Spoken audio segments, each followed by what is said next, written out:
right.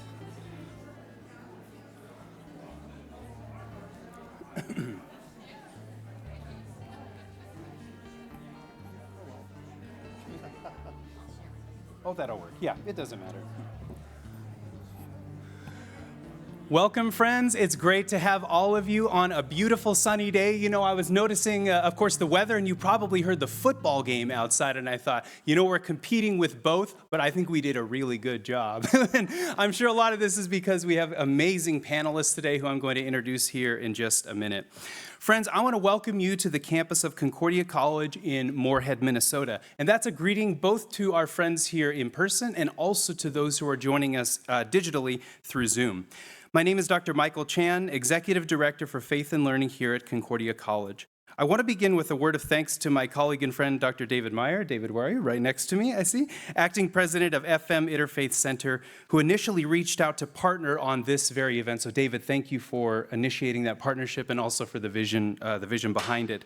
Also, many thanks to the members of the FM Interfaith Center Board of Directors for the truly remarkable and long-standing interfaith work that you have done here in the area. I think that is worthy of an applause.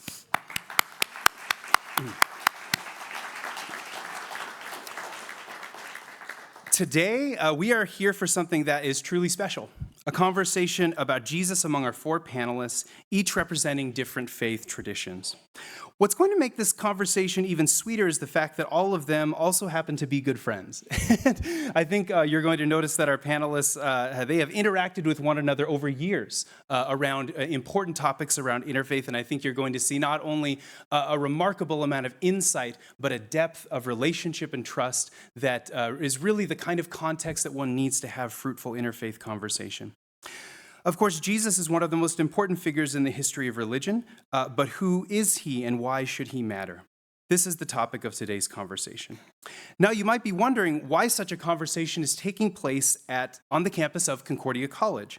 There's a long and rich interfaith tradition at Concordia, thanks especially to two leaders here on the stage, Dr. Jacqueline Bussey and also Dr. Michelle Lewicka. Thank you both so much for the different ways that you've contributed to this campus's interfaith commitments. The spirit of their work is embodied in Concordia's interfaith cooperation statement.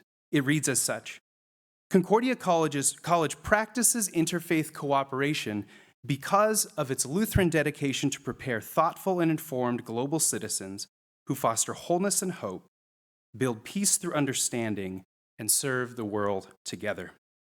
The key word to notice is the word because.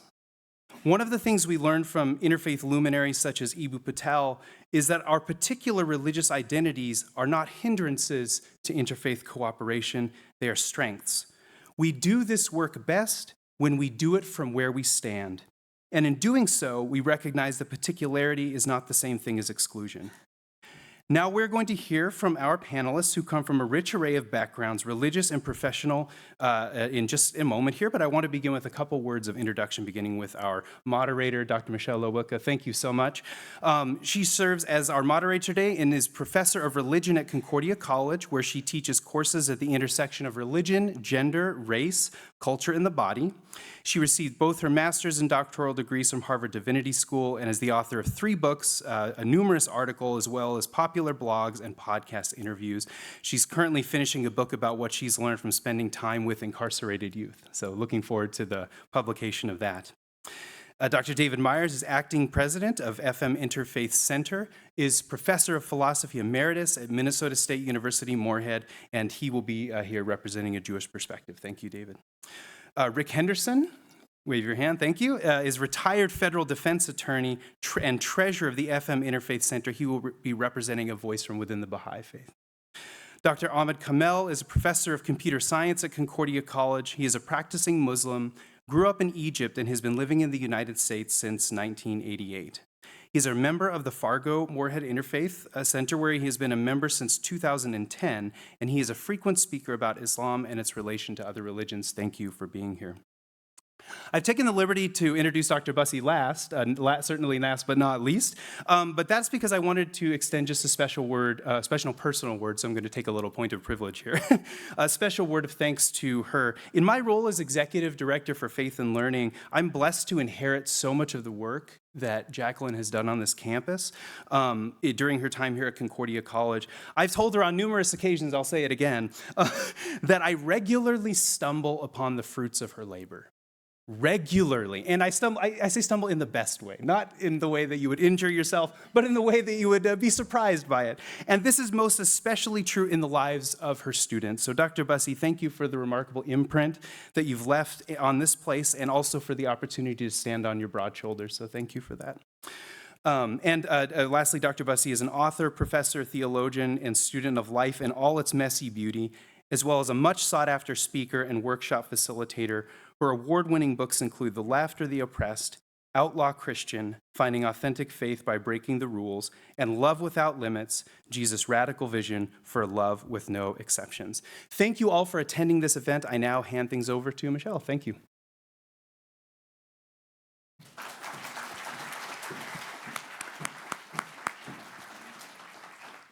Can you hear me in the back? Great. Thank you, Dr. Chan, so much for that warm welcome. And I also want to welcome all of you from whatever religious or non-religious background you came from and you're coming from. I can tell you as a non-Lutheran, I have felt incredibly welcomed here at Concordia.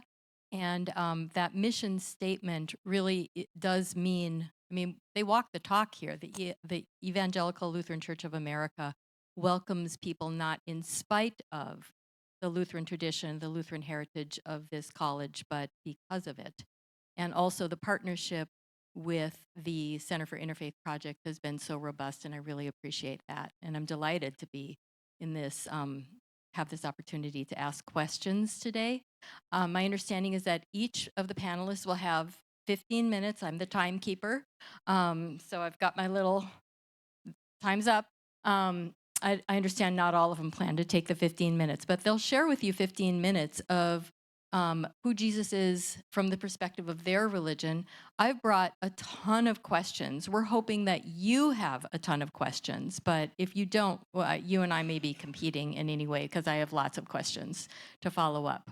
Okay, so I should have checked about who's going first, but I didn't. If I were a really good moderator, I would have done that in advance. So, Jewish, Christian, Muslim. Okay, all right, sounds great. Okay, chronological order we're going. We'll start with Judaism. So Dr. Meyer, thank you. Okay, you can hear me. I'm wearing a white kippah today because we are in the days of awe. Rosh Hashanah, head of the year is what it literally means, ends at sunset. So I'm not supposed to be working. This isn't work, so this is a joy. White is a color that symbolizes atonement. And one of the things, of course, those of you who are Christian are well aware of, Jews have a different path to atonement than Jesus. That's the first thing to get clear about. So I'm going to provide a perspective on Jesus, not the perspective. I'm not sure that exists. And it's a perspective of a Jew by choice, a Reformed Jew by choice. What does that mean? It means I'm a convert to Judaism. I was raised a Methodist in Houston, Texas. I have fond memories of that heritage, but it didn't work for me, or any form of Christianity, or any other religion for that matter. So I wandered in the wilderness for about 40 years when I was a professor of philosophy. And then when I retired, it became clear to me that I belonged to a Jewish community, or I needed a Jewish community. So I took, and Judaism is a long process. It was a year. And here's something to be aware of, that my conversion process started when I was 60. I'm close to 80. Think about that. So I've been a Jew for 20 years. I have a lot to learn. It's very complicated. For example, our liturgy, a lot of it's in Hebrew, so I had to learn prayer book Hebrew. And I'm still learning. And there are gaps for anybody who wasn't born Jewish. What I bring to this conversation is certainly not that I'm a scholar of Judaism. What I bring to this conversation is that I was raised a Christian, and I was a Christian for a period of my life, early life. And what I'm bringing to the conversation are Jewish eyes. That I want you to know, for example, what certain texts in the New Testament look like through Jewish eyes. As a Methodist, growing up Methodist, I never saw some texts that, when I became a Jew, I found disturbing.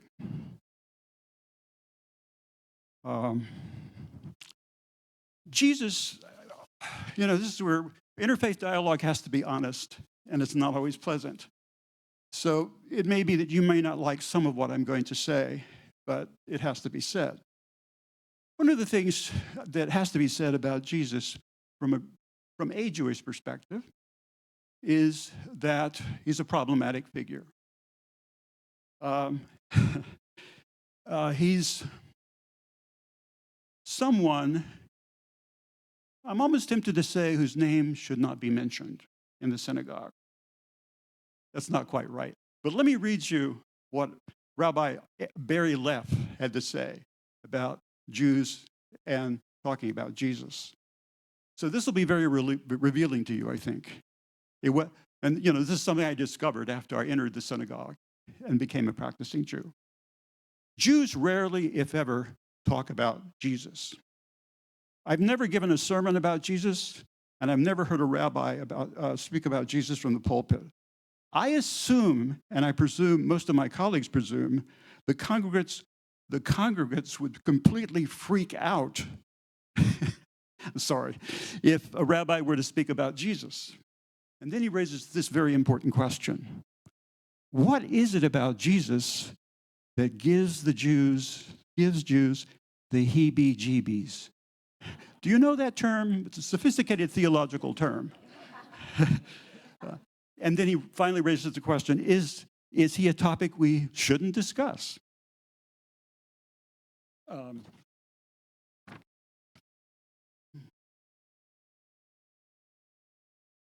I think it's, so what is this uneasiness? What is this uneasiness with Jesus, this discomfort? Well, to be blunt, it has to do with centuries of anti-Judaism rhetoric, centuries of what some Jews would call Christian anti-Semitism. I don't know if that's the correct term, though, but some Jews use that term. So that you need to realize that this long heritage has lingering effects on Jews, even though I believe that Christian attitudes toward Jews have radically changed. It's a different world. But there's a sense in which maybe that trauma can go on through families after a long period of time. I wonder if in a way that this discomfort with Jesus, I wonder if it's not a kind of phobia, because I think in some ways it's irrational. Take something like the cross. When I was growing up Methodist, the cross was, for me, a symbol of self-sacrificing love. But for many Jews, over the centuries, the cross became a symbol of Christian hatred. And so I have the unpleasant job here of talking about this stuff. All the rest of the panelists will be saying very positive things about Jesus, okay? So, so I feel a little uncomfortable, and I hope there aren't any boos, but I'm going to go on. So I want to give you what I saw with Jewish eyes that disturbed me in a way I was never disturbed growing up. I never even noticed these texts in the Gospels. I'm going to refer to a couple of texts that can only be described in terms of how they were interpreted. I'm not saying this was the correct interpretation. These became lethal texts that ended in contempt for the Jews, violence against the Jews, murder of Jews. And to be quite honest, they set the stage for the Shoah, for the Holocaust.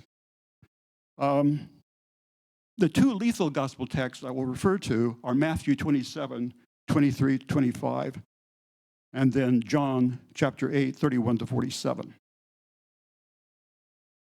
The text in Matthew is that famous text where Jesus is standing by Pontius Pilate, and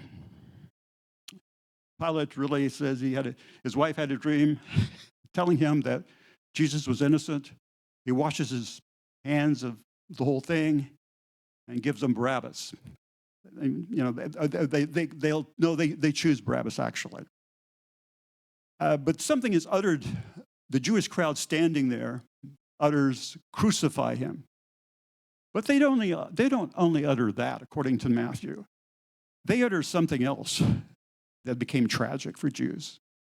The Jews utter, scream, shout, "His blood be upon us and on our children. His blood be upon us and on our children."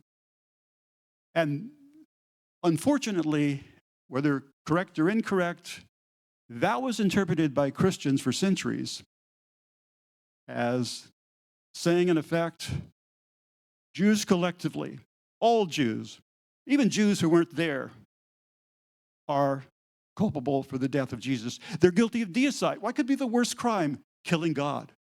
And so you have the words that entered the vocabulary of many Christians, Christ killers. I know Jews who grew up and had their Christian friends call them Christ killers.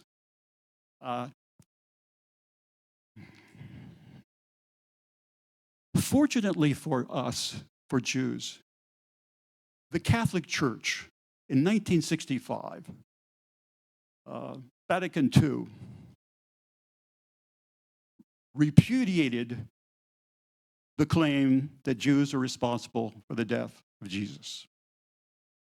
I want to thank the Catholic Church, and our synagogue did. We invited Catholics to celebrate the doctrine that's translated in our time, in which the Catholic Church officially says the Jews are not guilty of deicide, and they have their own covenant, which is legitimate.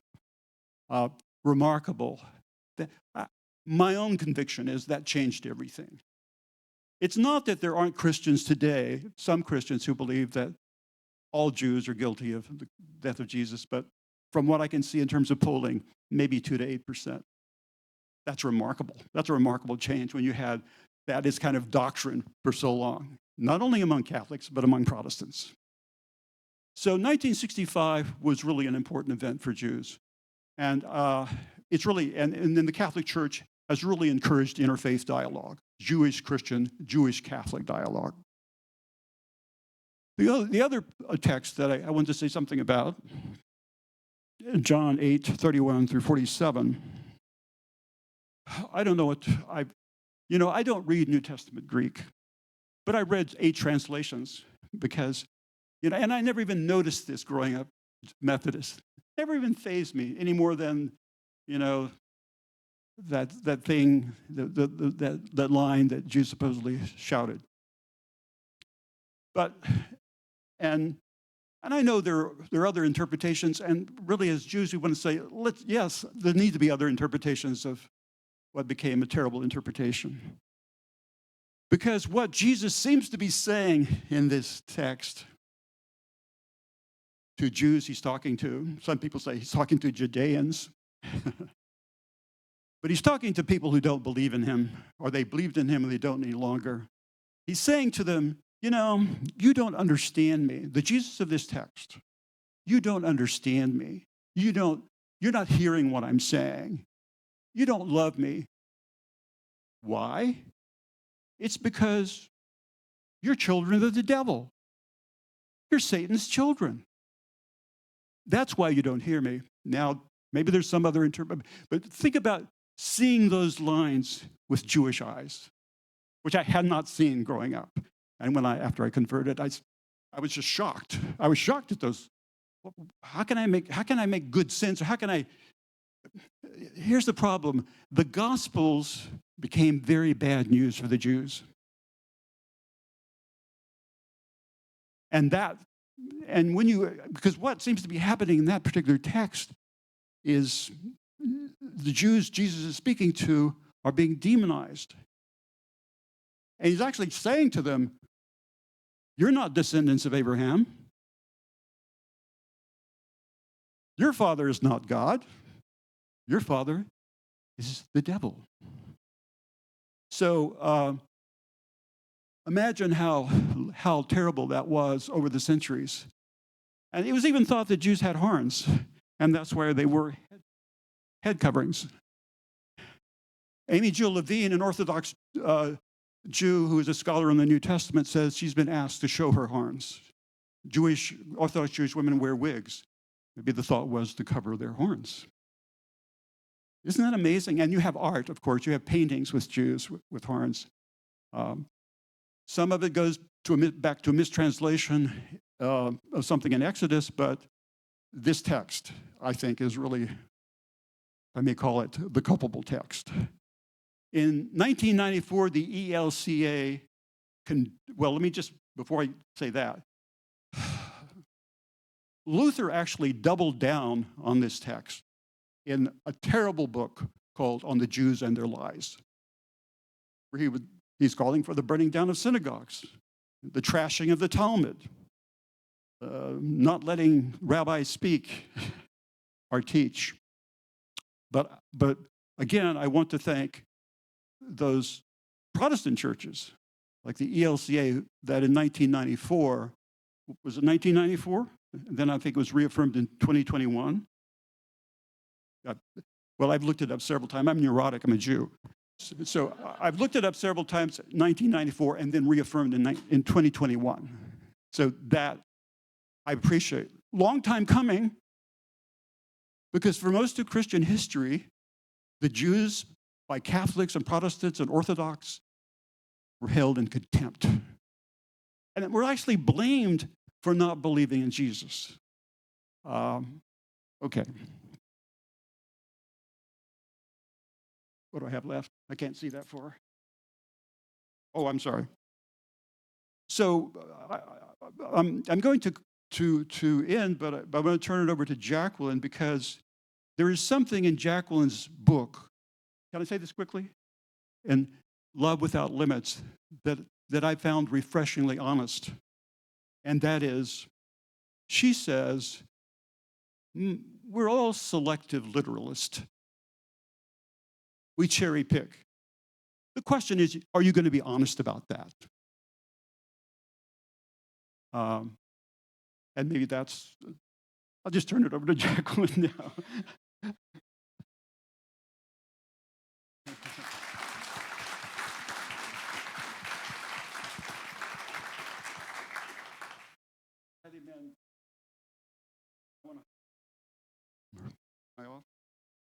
Okay, I want to highly recommend the book that Jacqueline wrote. It's in its second edition. I think it's a liberating book for Jews and Christians. Thank you so much, David. Thank you for your powerful words, so important. And thank you, Michael, for hosting this event. Thank you to Concordia. Thank you all for being here. I appreciate it so much. So I am going to shift gears here significantly. And the talk that I've prepared for you is basically 3 things that I really love about Jesus. So I'll just start with the first one. So the first thing that I really appreciate about Jesus is that Jesus is an interfaith leader. And I think most people don't realize this. And so what do I mean? So I'm going to share with you. So in Luke chapter 10 in the Bible, there's a story that most of us are familiar with if we're Christian, and that is often referred to as the Good Samaritan parable. And if you don't know that story, it's the story where, there's a man who's beat up and is lying in the ditch, and all these powerful religious leaders who are part of Jesus' own community walk by and don't even help the guy, right? But then a Samaritan walks by and does everything to help that person. And Jesus ends the parable by saying, go and be like that guy. Go and be like the Samaritan. Okay, but like, who are Samaritans? Like, that doesn't mean anything to a contemporary audience, right? For most Christians, we have no clue who that is. So we have to unpack it. Who are the Samaritans? Well, they're clearly the enemy, right? To Jesus' own community. How do we know that?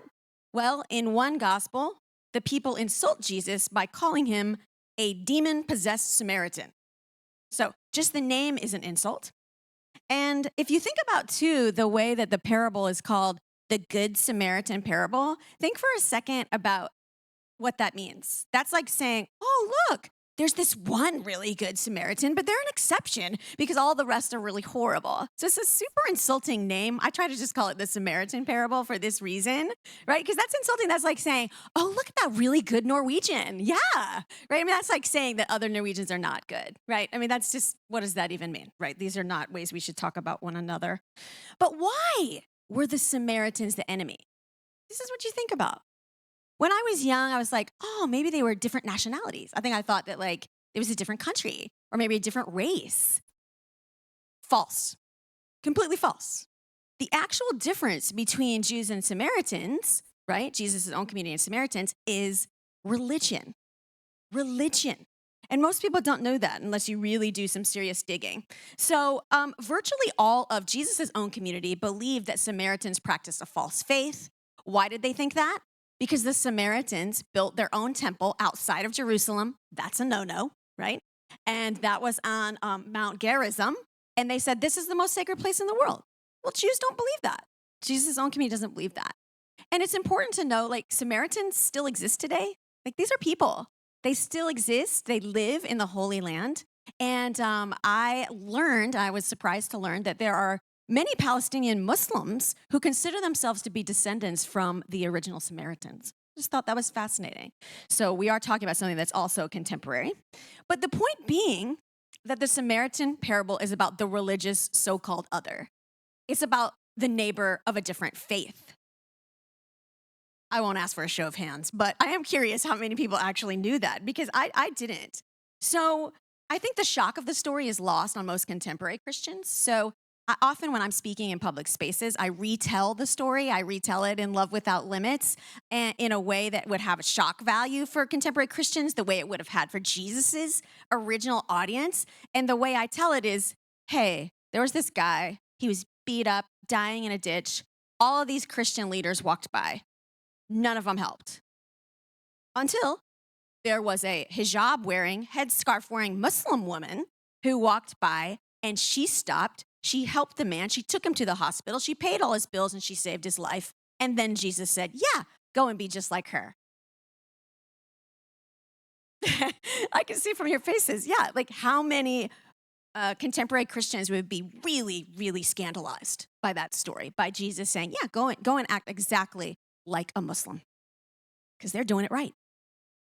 Right? So it's an offensive story in Jesus' own time, as we know. But what I want to point out is that it actually shows us that Jesus is an interfaith leader. He's an interfaith leader for telling this story. It's an interfaith story, and it teaches how imperative it is in Jesus' eyes that we not only love and respect our neighbors of different faiths, but also that we learn from them and that we emulate them. And I think that's just amazing. So Jesus was ahead of his time on that. The second thing I love about Jesus is that Jesus is a revolutionary. He's not afraid to tick anyone off for the sake of the truth. He's not afraid to tick anyone off for the pursuit of social justice and for the protection of people that society has deemed less than. So I find this to be essential and so important to me as a Christian. Particular here, I'm thinking about Luke chapter 14. So this is a story where Jesus is on his way to a dinner with some fancy religious leaders, and on his way there, he sees a sick man. And the man, the Bible says, has dropsy. But again, do we even know what dropsy is? No, we don't even use that term, right? People shaking their heads. Well, today, what that means is edema. So edema, if you know what that is, it is a painful accumulation of fluid in the body, and it makes your arms and legs swell up beyond the size that they would normally be. And Jesus goes ahead and he heals the man with edema, even though it's the Sabbath. And in his tradition, in Jesus' own Jewish tradition, it's against the religious laws, right, to actually work on the Sabbath or heal someone. So the powerful religious people around Jesus, they get really mad that he did this. And Jesus defends himself. He's like, look, people, if your own kid or your own ox fell into a ditch on the Sabbath, wouldn't you go in and save them? If they fell, sorry, he says, in a well. If they fell into a well, wouldn't you get them out? Wouldn't you do that? And everybody's silent. And this is an interesting story because Jesus is busting boundaries here in like a huge way. Like what just happened in that story to a stranger and a family, to us versus them. Of course, everyone would save their own child, no matter what day of the week it was, right? And Jesus knows that. That's a no-brainer. But Jesus didn't heal a member of his family. He healed a total stranger, a stranger who had an illness that was unsightly that made people be afraid of that person. So Jesus' action makes this statement, we're all kin. We belong to one another. Jesus takes people's respectable love of their own people, their own family, their own animals, and he just balloons that category out so that it includes literally everyone. So I like how Jesus burns binaries here, right? The stranger and the family and the us versus them and the my people and those people. It's gone. So I like the way I like to say Jesus widens the we. Like, what does Jesus mean by we? It's huge. So, and this is really interesting because Jesus tells, I'm a storyteller at heart. And this is a really great story when you think of how it works metaphorically. So Jesus just told a story about healing. We know this story about Jesus, that Jesus heals a man who has a disease that, makes parts of his body be wider and bigger than normal. It's expanded his body. Jesus heals that person. And I would argue that in healing that person with edema, Jesus gives love its own case of edema, right? Because he's expanded love beyond any semblance of recognition that his audience would have. And that's pretty brilliant. That's a brilliant story, right? It works on multiple levels. So this wide and ginormous kind of love, like it sounds really warm and fuzzy in the abstract, right? Doesn't that just sound so great? But of course, in Jesus' day, this is revolutionary. And it really makes people angry at him, right? Look at the way that the religious elites respond to him when he does this. So I really appreciate the way that Jesus is not afraid to make people upset. He's not afraid to scandalize or offend people for the sake of equity. I also remember there's a story in the Bible where Jesus is teaching to the crowd, and all of a sudden the disciples interrupt him, and they're like, hey, your mom and brothers are at the door, and they need to talk to you. And Jesus does a scandalous thing again. He's like, my mom and my brothers? Who's my mom and my brothers? All these people are my mom and my siblings. Same thing again. And that's where you see, how would you feel if somebody actually said that about you, who was your own, child or your own sibling, right? We want a special love, right? We want an exclusive love. And Jesus is like, no, that's how big my love is. It's actually going to offend you. It's going to make you uncomfortable. It's that big. So I like the way all of Jesus' stories, they drive home that message that basically, if you annoy the heck out of the powerful, then you know that your love has dilated sufficiently. And only a dilated love can give birth to new life. So I think that's really powerful. So my third and my last thing that I really love about Jesus is, and this might be my favorite. I've written extensively about this in my book called Outlaw Christian. I really appreciate the way that Jesus shares his scars. And let me just explain what I mean by this. So there's a story in the Bible about Jesus after he's resurrected. So Jesus is resurrected. He appears to his friends, he appears to the disciples, and it's kind of weird, right? The first thing he does is the Bible says that Jesus shows his friends his hands and his side. Now, why does that matter? Well, Jesus was wounded. He was stabbed in the side, right? And he was crucified. And so there had been nails in his hands, and that's how he was hung on the cross. So what he's showing to the friends is his scars. And I find this to be incredibly powerful. And I read this passage differently than I think most people do. I'm reading it metaphorically, right? We could read it literally as well. But I think it's also a massive metaphor that we can learn from, that Jesus is a person who shows his scars. So how do we think about scars normally? Ugh, yuck, right? Let's buy some of that scar cream and let's get them to go away. Let's hide them. Let's not show them. Oh my God, we're definitely not going to talk about them with other people and like be, hey, look at this, right? No, right? We're probably not going to do that. And I would argue that that's because of shame culture. We have shame culture around our scars, whether they're literal or whether it's because we've been abused, we have an addiction, whatever it is. And I love the way Jesus teaches me I'm going to reject shame culture. I'm going to say no to shame culture. And I'm going to be like, look, here's my scars. And I really appreciate this. There's a wonderful quote about scars that I love, and I think it's embodied here by what Jesus does, and I wanted to share it with you. This is a quote from a novel by Chris Cleave, and it's spoken by an immigrant woman in the book. And this is what she says. A scar is never ugly.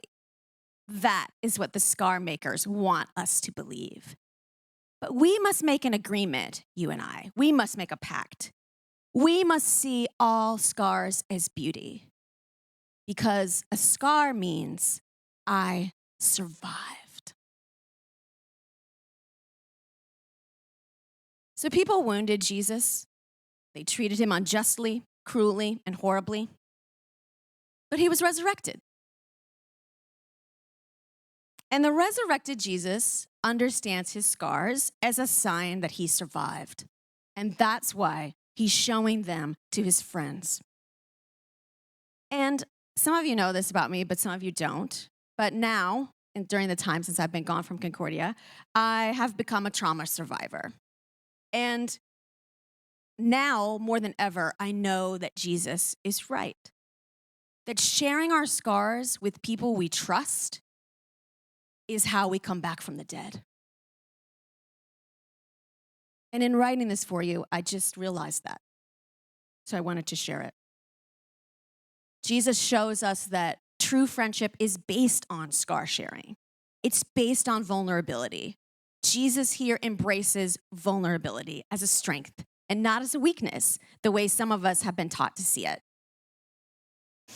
And in sharing scars like this, final thing I'll say is that Jesus just rejects toxic masculinity, right? This says, I can't be vulnerable in front of you. I have to be stoic about everything. And I love the way that Jesus embraces vulnerability here as a strength. So those are 3 things that I appreciate about Jesus.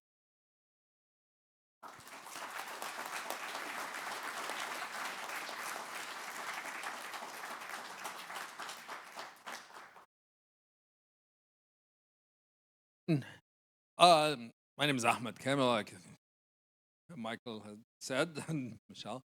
I grew up Muslim in Egypt, where Islam is, the majority of people. It's not it's a majority. But there is a significant Christian denomination. There are some Coptic, some Catholic. And one thing to know about me, to explain some of the things, I'm a computer scientist. If you know anything about computer scientists, they tend to be reclusive nerds. When I was a college student, I had a friend of mine who happened to go to the same schools I went to, from kindergarten to 12th grade, goes to the same college as me. We were both members of a sporting club, a same sporting club, and he was equally nerdy, who happened to be a Coptic Christian. But because we were both equally nerdy, we really didn't have too many friends other than each other. So we used to spend a lot of time walking and talking. And then, in Egypt, like in here, people tend to avoid religion as a topic of conversation. The two of us decided it's more fun to talk about religion because each of us has something the other doesn't know that we can teach each other. That was really fun. That was my first interfaith experience. And I learned a lot from him, among many things, about Jesus, about the Christian version of Jesus, because I knew a lot about the Muslim version of Jesus. Fast forward, I'm a computer scientist, that like most people, religion was on the sidelines. I believe, I worship, and then you fast forward, I moved to the United States, and then lo and behold, some long time later, 9/11 happens, and all of a sudden, everybody had an interest and curiosity about Islam. So I started to become a lot more involved. I found myself, for whatever reason, in the year right after September 11, 2001, between my wife and I, we gave talks about Islam in a variety of different community places. We counted about a little over 100 in a year. Between the two of us, I mean. Some of them I did them, some she did, some we did together, things like that. But it got me more into learning about religion and so forth, and a lot more, even though I'm not formally trained in religion. But I dabbled into it, and then we got together and we started, we do the Interfaith, the center, the FM Interfaith Center, and so forth. But so through this, I know a lot. In Islam, we call it what we call a strict monotheism, where there is one God, no partners. So, but he has lots of prophets. And Muslims are actually required to believe in all the prophets, including Jesus. Jesus, in fact, in Islam has a special place in Islam. In the Quran, you see when Jesus is referred to, he's referred to as the word of God. And there are actually more stories in the Quran about Jesus and himself than in the Bible.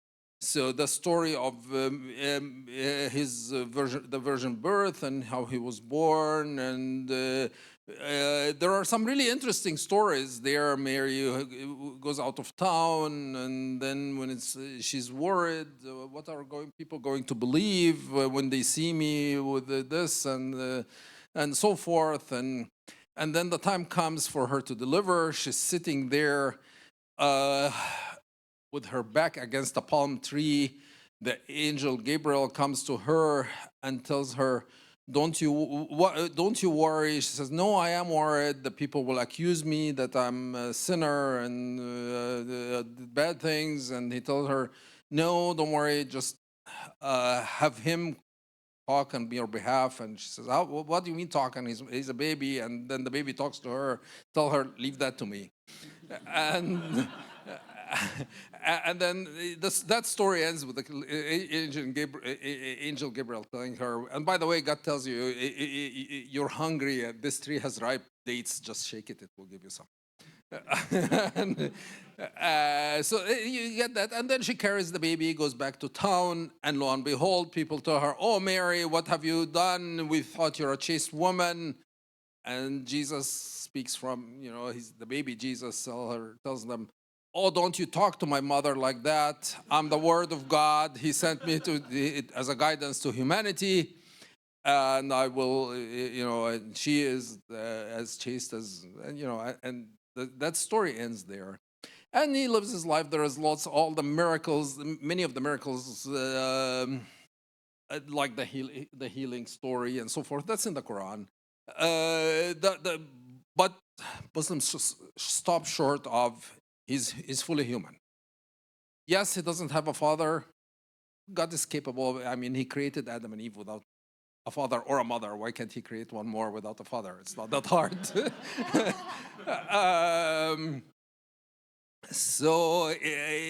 And then also stops short of the final days. In the Quran, it says, they did not crucify him, but we made it appear to them to be like that. We don't know what does it mean, made it appear to them. There are lots of interpretations. Some people say they crucified somebody that looks like him. Some others say, no, God made them think that and saw them an illusion of that, but he was not crucified. He was raised to heaven. And says he will come back at the end of days so that he can die like every other human being and so forth. And from a Muslim point of view, is viewed that if he comes back, he's another prophet of God. He's one of the prophets that spread the same message of God. We're required to believe in all the prophets from Adam to through Abraham, Moses, Jesus, and Muhammad, of course. And so Jesus is considered a very, very important historic figure. He's very revered, but not divine. That's the Muslim point of view. And I think I'll stop.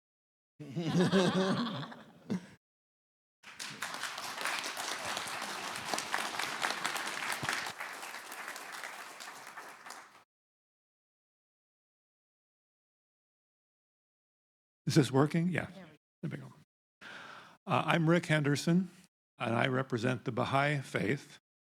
And I'd like to thank you all for coming this afternoon. This is a wonderful turnout, especially on an absolutely beautiful day. I'd like to start out by saying members of the Baha'i faith revere Jesus as a sacred being. We believe he is one of a series of messengers sent by God for the guidance and for the education of humanity. I'm going to try to talk about the Baha'i view of Jesus in two ways. First, I'm going to talk about the person of Jesus, and then I'm going to talk about the purpose of Jesus' mission, or mission of his ministry. So first, who was Jesus? And I'll give you a little background on the Baha'i perspective. First of all, Baha'is believe that God is a completely unknowable being, a spiritual being that has nothing at all like anything that we can imagine or experience because we're material beings. Because God is unknowable and beyond our understanding, it's necessary then, if God wants to have some type of relationship with us, and it seems that he must, because we believe that God created the universe, and that would include us, and why would you create a universe if you didn't want to have some connection with it? So in order for this relationship to exist, there has to be some type of an intermediary between God and humanity. And that's where these special messengers come into play. We believe that God has arranged the world so that a series of these messengers have come to different parts of the world, different people, different places, all throughout history. And all of them are all part of a common plan or a single mission to educate and to uplift human beings so that we can really achieve the potential that we have. Jesus was one of these messengers. That's when I say the person of Jesus. Jesus was one of these messengers, along with, as Ahmed said, Abraham, Moses, Muhammad. We would also, though, include messengers who are outside of the Abrahamic tradition. So we would include Buddha as one of these messengers. And we would also say that there are many, many other messengers who have never been part of recorded history or who have been lost to recorded history, because we don't believe that God would pick one tiny segment of humanity and give them all of this wonderful knowledge and deprive everybody else of that. And I think, too, if we look around at the world around us, we can see that Native American people, people in Australia, people who live in Southeast Asia, all of these people have religions. And there are many common features of all these religions. One of the things I will say about these messengers is that we regard all of them as being equal. None of them are superior to or inferior to any of the others. Their messages might have slight differences, but that is only because they are of the context, the different time, the different place that they appeared to people and did their work. So Jesus' message was different, for example, than Moses' message or Muhammad's message. But there's a common core that we can see that goes through all of those messengers. Now, like David, I'm also a convert to Baha'i. I converted to the Baha'i faith 52 years ago, so I've been been thinking about this for a little while. And what caused me to become attracted to the Baha'i faith and ultimately to enroll in the Baha'i faith was I had, as a teenager, I had looked at these different religions in a way that I now realize was probably pretty superficial, but I could see that there was this commonality, and I couldn't understand how could this. What's the relationship? That was my question. Baha'is believe, our scriptures tell us that all of these messengers, we use an analogy. They're like mirrors, and they're like mirrors. They're not God, but they're not people. Like a mirror, they can reflect the light and the heat of the sun. And if they're, a perfect mirror, it's a perfect image. So we compare these messengers to mirrors, and this explained to me what was the connection, how all this was in common. Different mirrors reflecting the same light, and that's how we look at Jesus. We don't believe that Jesus was God, but we don't believe he was an ordinary person. He was something in between. And that's the Baha'i view of the person of Jesus. Now, about the purpose, I am not a Christian theologian and I'm not a college professor, so my understanding of this is probably more limited than some of yours. But I'll try to give you my understanding of the purpose of Jesus' mission. We believe that all of these messengers are part of a bigger plan. It's a process, a progressive process, that throughout history, God sends these messengers to people, and then as people absorb their message, become a little bit more mature, a little bit more educated, become ready for they become ready for another messenger, God sends another messenger with a new message. Another part of the process, though, is, God sends these messengers, people absorb the message, but then the message sometimes gets kind of muddled up by maybe a century or 10 centuries of human interpretation.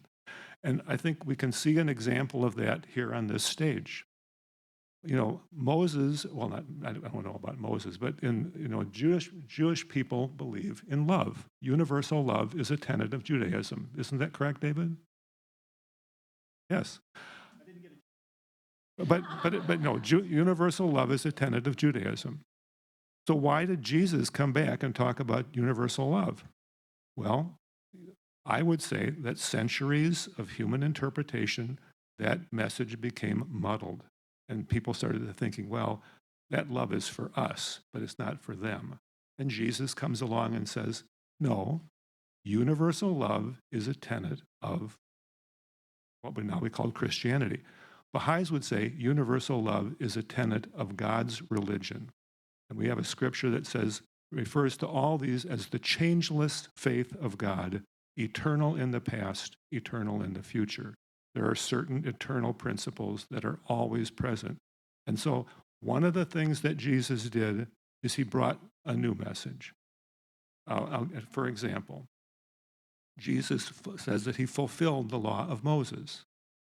Jesus comes along and there's all these rules and all these ways that you have to live. Everything has got to be done in a certain specific way. And Jesus says, he didn't say that. Jesus did not strictly observe the law of the Sabbath, as Jacqueline said.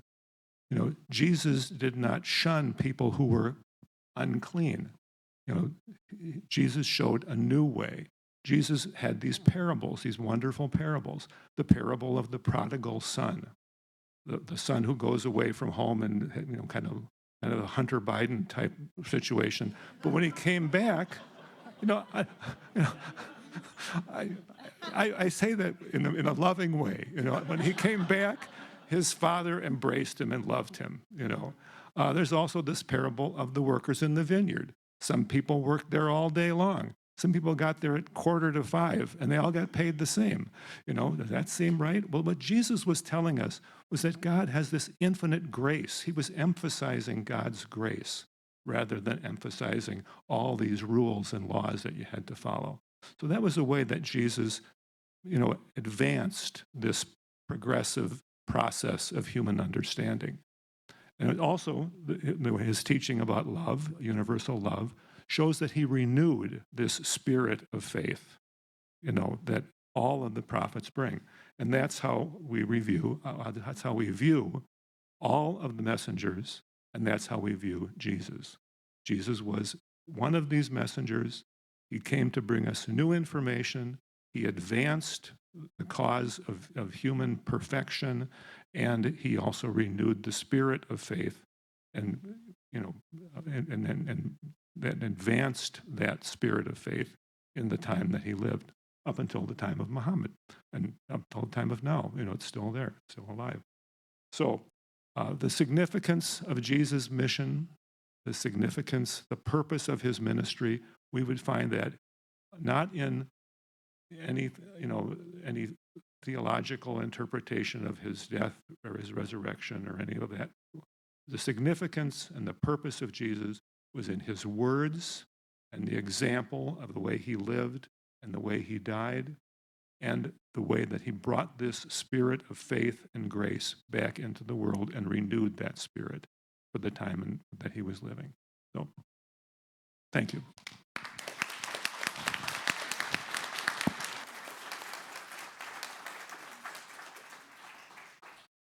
This has been great, don't you think?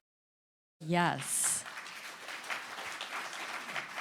This comes at a really good time for me. I'm in the week of my Religion 200 class, which is Christianity and Religious Diversity, where we're studying Jesus. I see a few of my students here, right?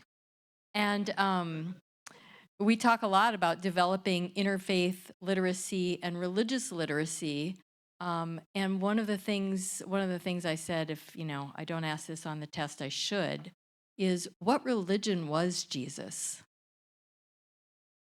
And if anybody puts Christian as an answer, no, he wasn't. See, there they are. Thank you. He wasn't even a little bit Christian. He was 100% Jewish.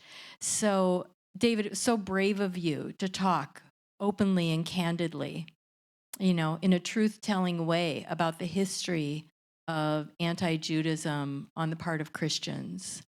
We also started with, trust me, I won't talk very long, but I just can't help but say that we read an article by Ali Hassani, a Muslim scholar, and to me, one of the most important quotes from that article is that religions don't have agency, people do. Religions don't have agency, people do. People tend to weaponize religion and use them as ammunition against others. And so I just wanted to share that. Interfaith work is a kind of truth-telling, and I really appreciate the truths and the perspectives that were shared here. As I said, I have a lot of questions, but I want to open it up to you first to see if you have questions. There's one already there. Thank you.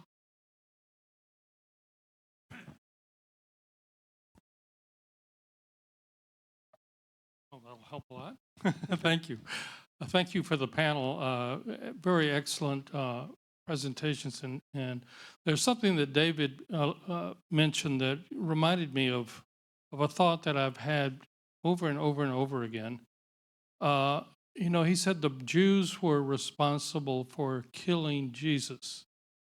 But I've always wondered, especially around Christmas time when we hear about Judas Iscariot and how he betrayed Jesus and Jesus was then crucified, what would happen to Christianity if Judas had not done that? What if Jesus had not been crucified? What if he just went up to heaven one day and everybody said, well, I don't know where Jesus is, but he's not here. Or maybe he wouldn't go anywhere. What if he died of old age? So how can we say Judas was evil? Because we wouldn't have Christianity if he hadn't done what he did. And if we say the Jews killed him, well, he was Jewish and he's responsible too, I guess. I just wanted to say that and see if there are any reactions from anybody in the panel there. Thank you. I'm going to let somebody else take that question. Because, well, the Romans killed Jesus, actually.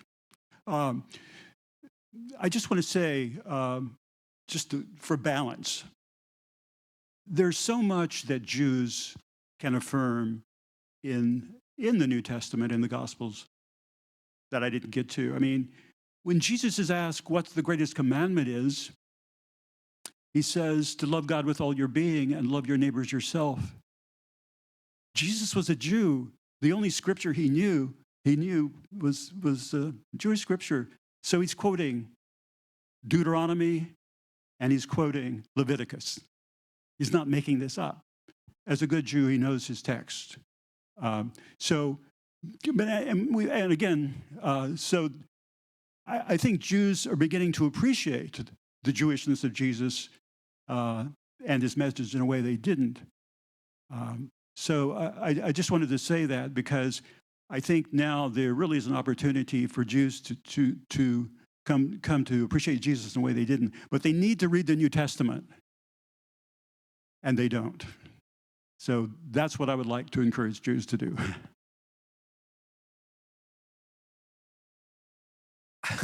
From a Muslim point of view, he did go to heaven directly. He was not crucified. He was nothing. And still, they had lots of people who believed in him. And the religion survived over the years because at the end of the day, he did come in with the one message of God that he sent through all the series of messengers, including Jesus, and those who came before him and those who came after him. The ones we heard of, the ones we never heard of, like, you know.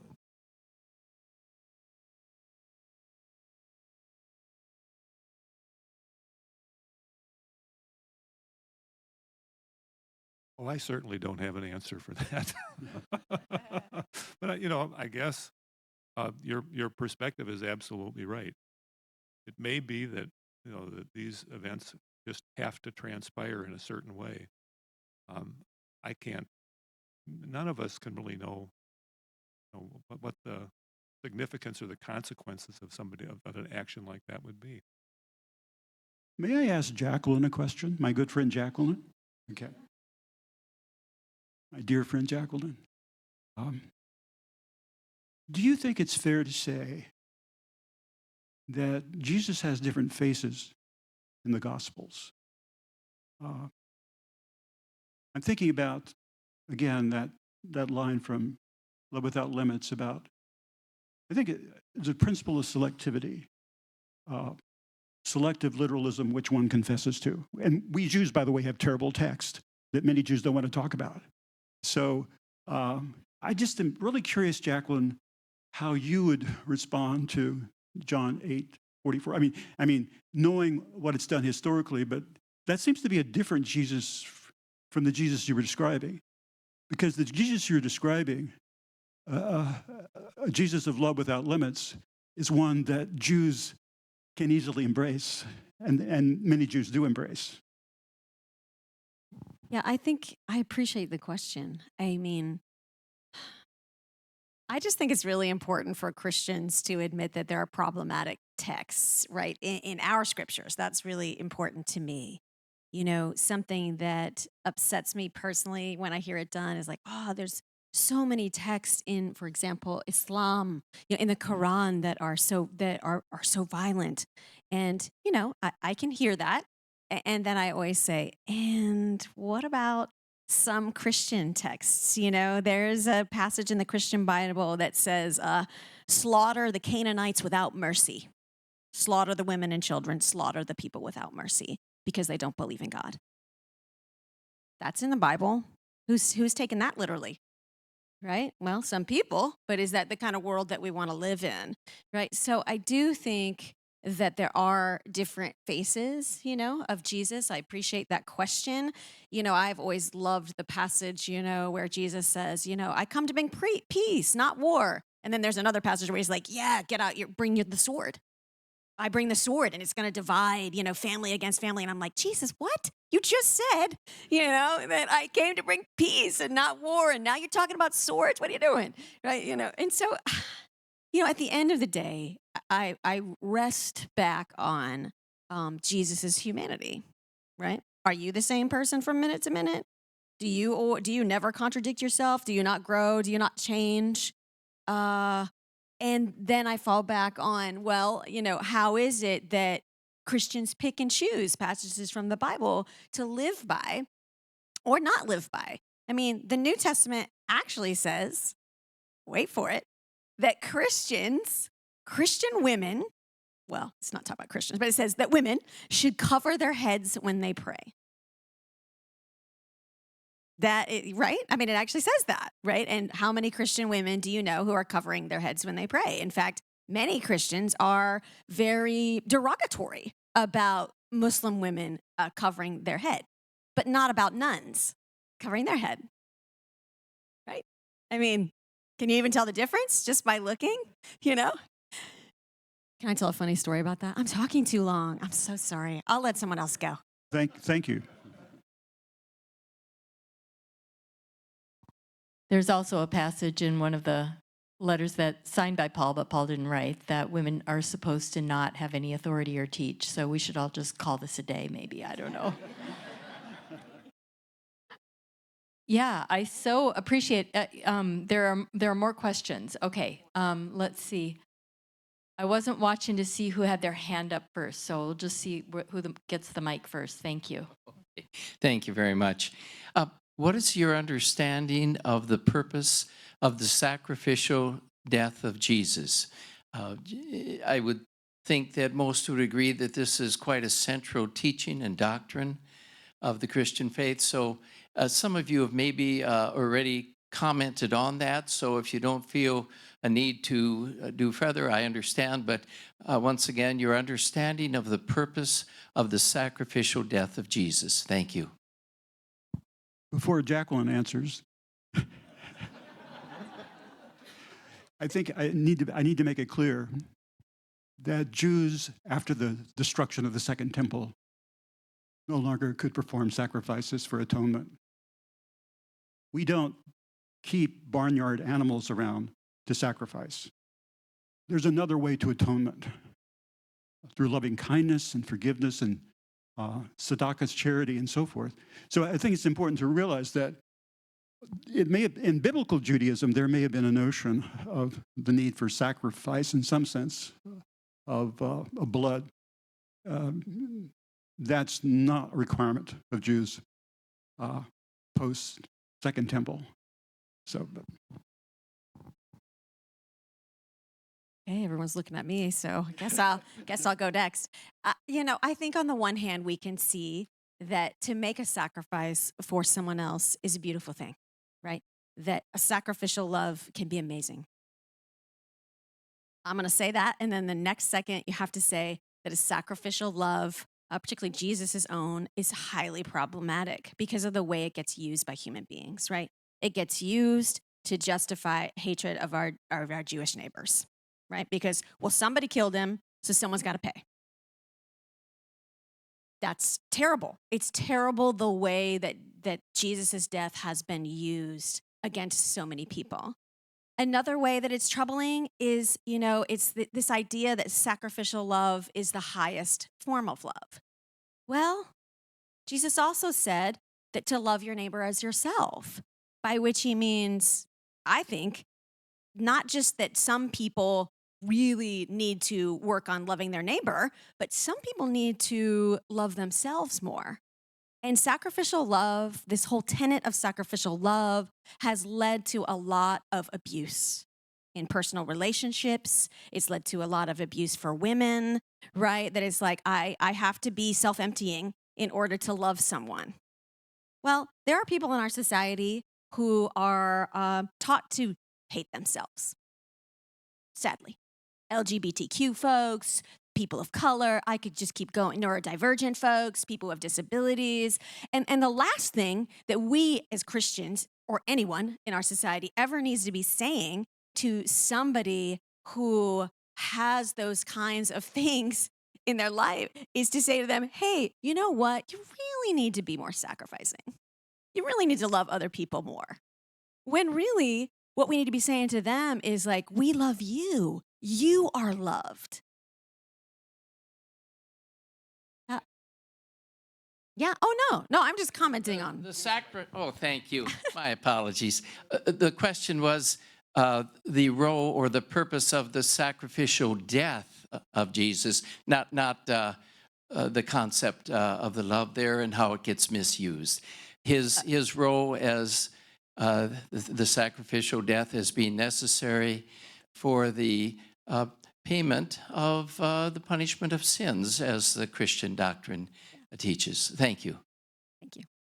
So if you could if you wish to follow up, Jacqueline, that would be wonderful. Yeah, my answer is still the same because I do think that the sacrificial death leads to these kinds of ideas about how love should look in the world. So it's still my answer. Can I just add something to that? As Baha'is, we don't believe in the concept of original sin. We don't, so the whole idea that there needs to be a sacrifice to atone for that sin isn't part of our theology. But we would say that, all of these messengers, all of them suffered for their message. None of them had an easy path. And that's part of the way that we can appreciate the honesty of what they're doing. They're not getting anything out of it. They're giving up their lives. Jesus, if he had decided to somehow, recapitulate or whatever the word is, if he would kind of reneged on all of his teachings and said, "Oh, sorry, I made a mistake. I'm really going to just be a good Jewish boy," his whole mission would have gone up in flames. It wouldn't have meant anything. He had to. He took it right to the end. He lived an honest life. He was honest to who he was right up to the end and to giving his life for his mission. So I hope that's why I say the significance was in what he said and in his example, not in the idea of a sacrifice as atonement for original sin. Can I just also add a historical perspective that the theology of the atonement that you're referring to, this sacrificial theology of the atonement, didn't develop until 1,000 years after the death of Jesus by a guy named Anselm. And you can look that up, Google Anselm's theology of sacrificial atonement, and that it is unfortunate that theology, in my view, has, in a sense, domesticated the revolutionary message of Jesus, which, if Christians really understood that he died because he was executed by the Roman Empire, as David said, he was executed by the Romans. Jews had no power whatsoever to nail people to the cross. That was a Roman way of executing people. And that form of execution, he was executed as a criminal for challenging the Roman Empire, which was an incredibly oppressive empire, with a message of love. Jesus preached a kingdom of love, a kinship of love, rather than the kingdom of Rome. And I just wonder what would happen if Christians understood and rethought their theology of Jesus's death, of being killed by the Roman Empire for standing up for social justice and for the people who were lower and outcast in society, as opposed to this idea that God orchestrated the death of his only son for the forgiveness of, sins. It's a mythological way of thinking, but I don't think it helps us a lot for reasons Jacqueline's pointing out. So I would just challenge us to be a little bit more historical in our understanding of Jesus as well. I don't know if that's helpful, and I'm probably not supposed to say that much as a moderator, but we've been talking about this in my class, haven't we? Yeah, okay, all right.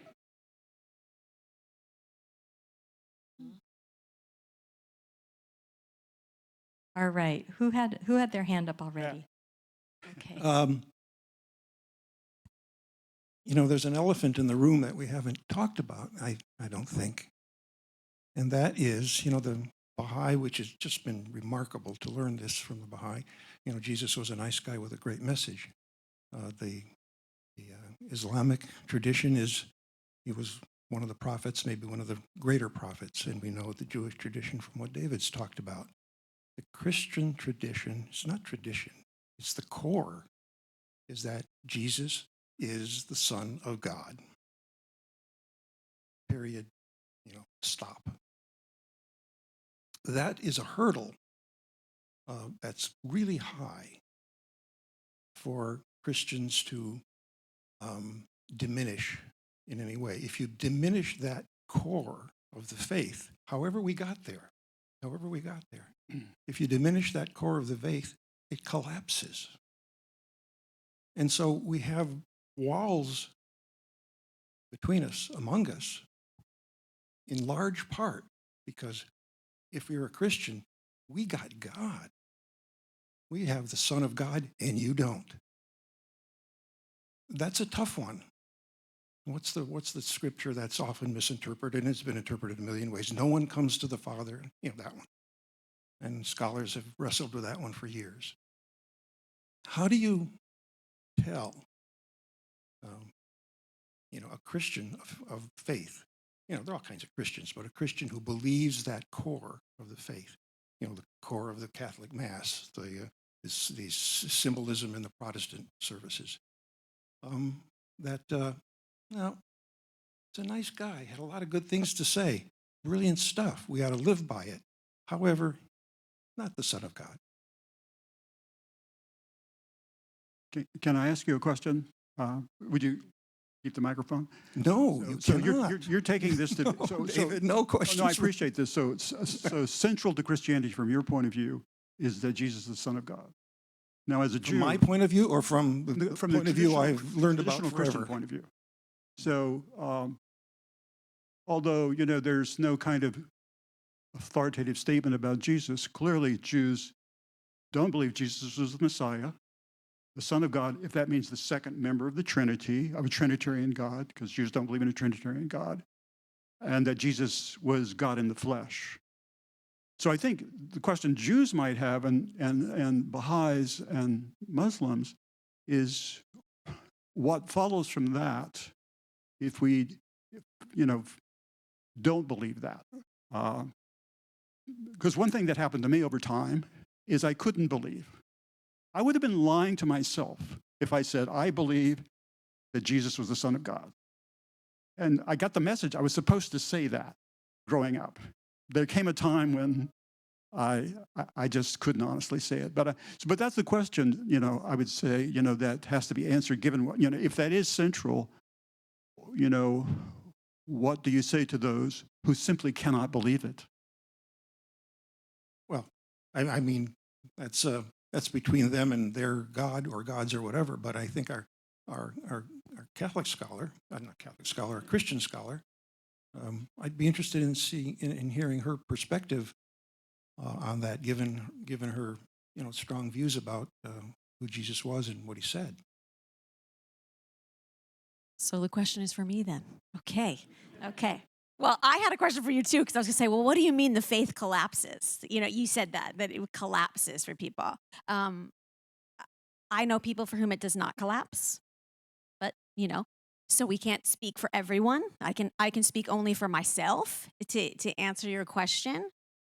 I think that we have to, again, I fall back, I'm a scholar, right? So I fall back on the history. The Bible never, ever, ever uses the word Trinity. There is no Trinitarian understanding of God that's in the Bible. That too is a later development of theologians that then say, okay, so what? And they're using the Bible to come up with that sense of a Trinitarian understanding, which just means that, God is 3 in 1, and that God is, some would use the language of Father, Son, and Holy Spirit. Some might use Creator, Redeemer, Sustainer to be more inclusive with the language. But I think that, I don't know. I think we can all agree that to say that one person is all three of those things, human, divine, and a spirit, that's tough. Right? I think that that's really, really hard. Ask a Christian to explain that to you. And that's an elephant in the room, because I don't even know if Christians would know how to explain that. Right? And so I think if you ask Christians well, what does Son of God mean?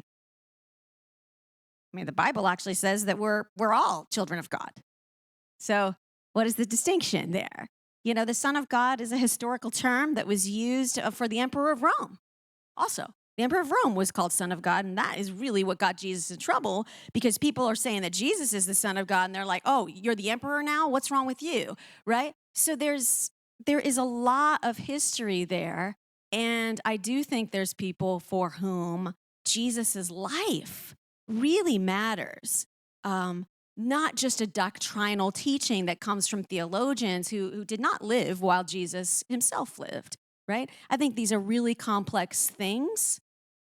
And I think that there are ways in which people's faith is very complicated. And I struggle with that whole concept of the Trinity, and, you know, how can something be three in one? So and my faith has not collapsed. So just say that. Okay, can you hear me? Okay. Just one more quick add on to that. You mentioned that historically the title Son of God was something the emperor had.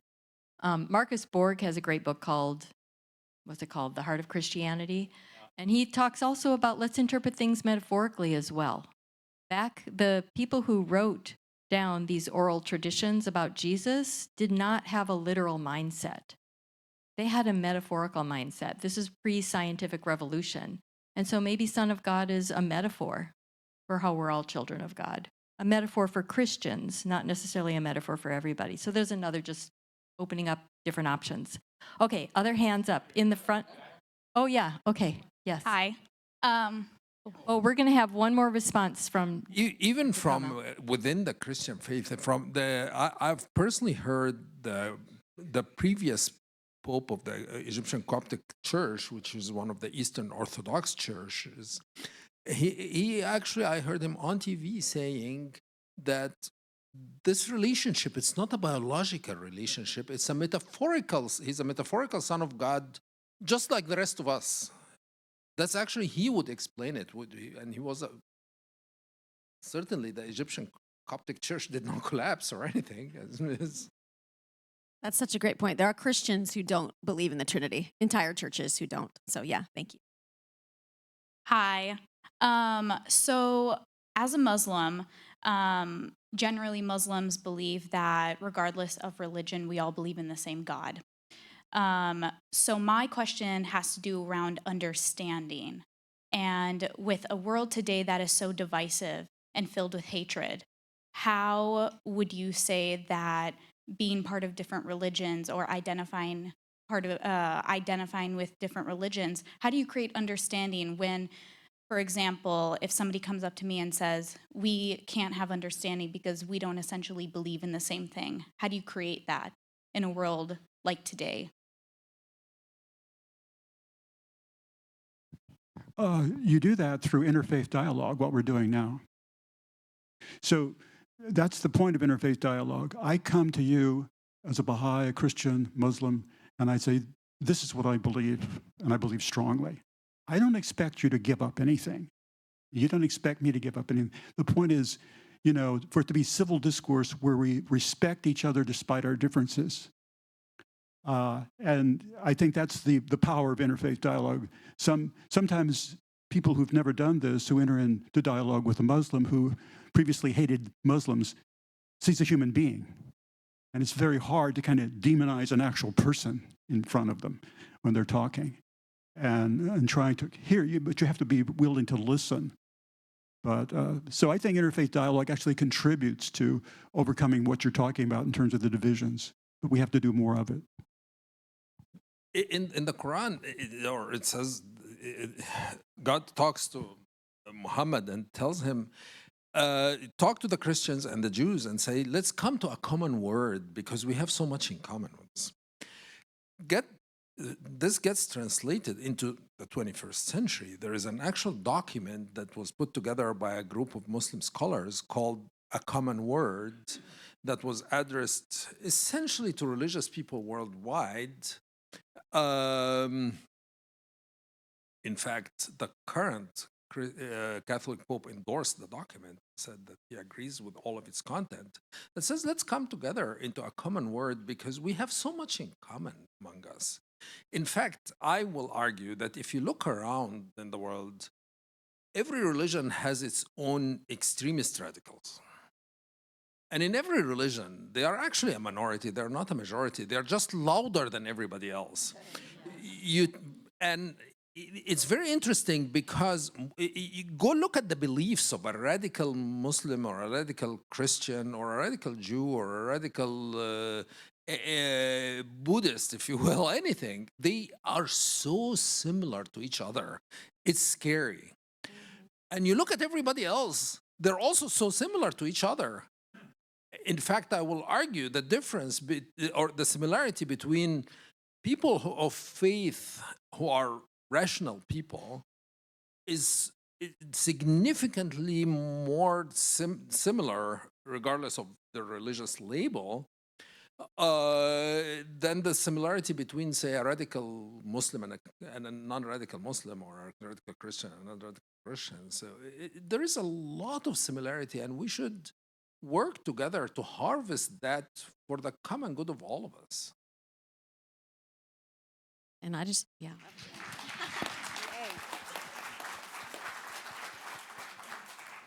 I just want to say thank you to Vian for the question. Vian was my student, actually, when I worked here. So I just think her question is very eloquent and super important.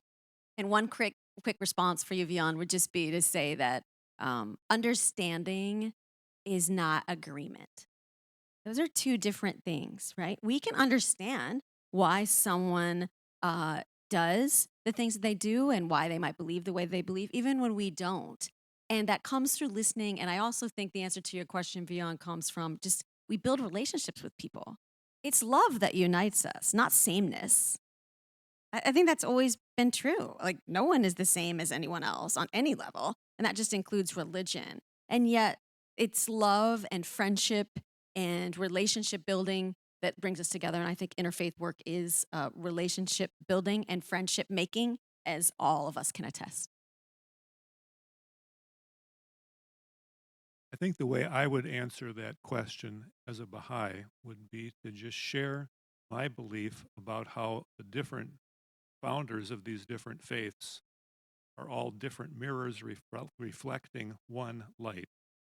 And then I would also say, from the perspective of my faith, how each one of these founders of these different faiths comes to renew the basic core central truths of all religions, like universal love, and I would encourage them, the person who was having that question, I'd say, look at the basic core tenets of your faith and see if you can find those unifying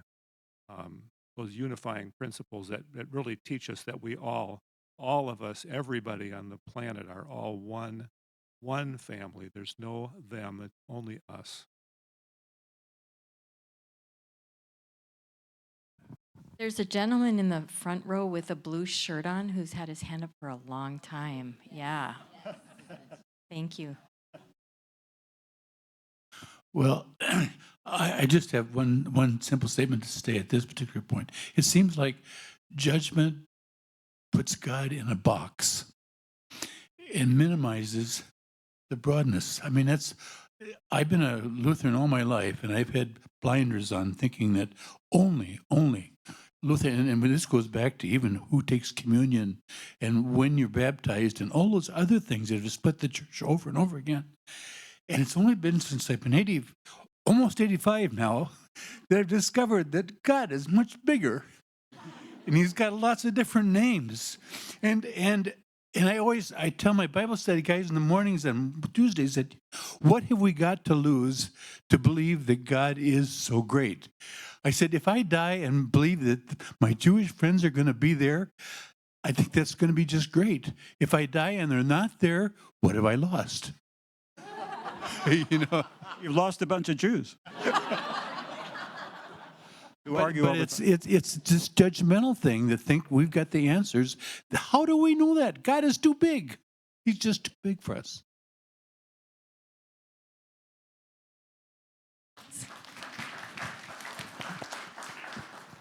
Did somebody else have their hand up here? Oh, yes, okay. There's a couple. Where do you want me to go next? Michelle. I'm sorry, I'm not seeing. Okay, over here, over here. Would you mind? Not You at all. just get your steps in today, Michael. Many times over. Thank you.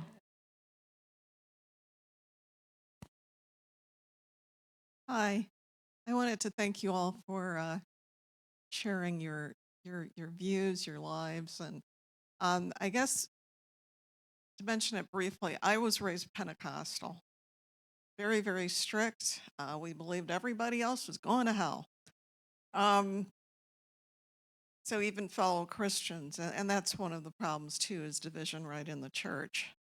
That can be the most serious division.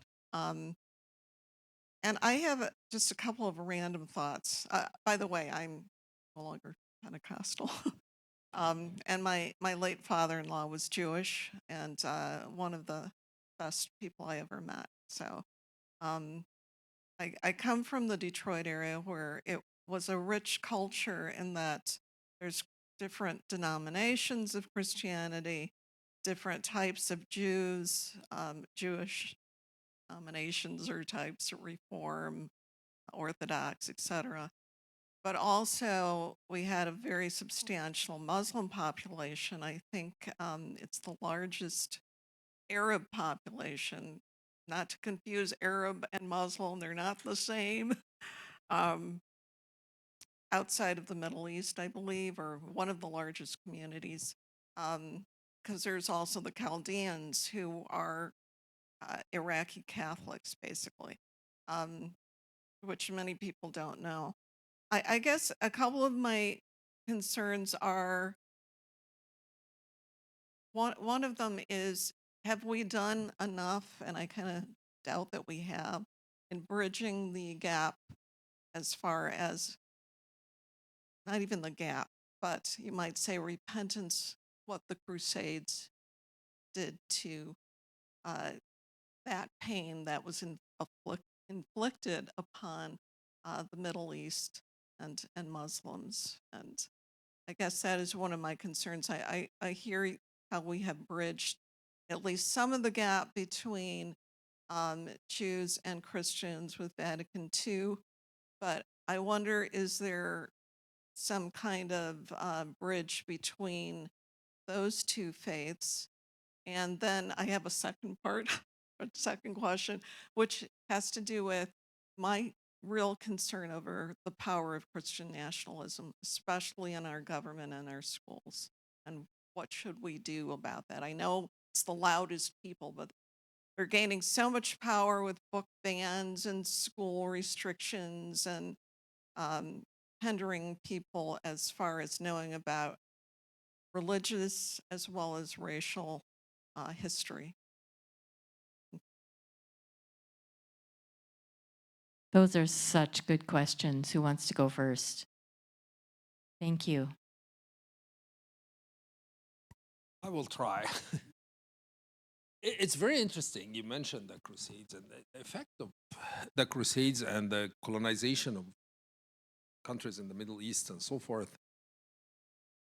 It's so ingrained, the leftover of that is so ingrained in people's minds that it's really confusing that the populations themselves somehow believed in things that the Crusades brought in and or the colonizers, and it's like, for example, you go into Egypt because it's the one I'm most familiar of. Everybody wants to, or young women like to dye their hair blonde because they believe that's how it should be.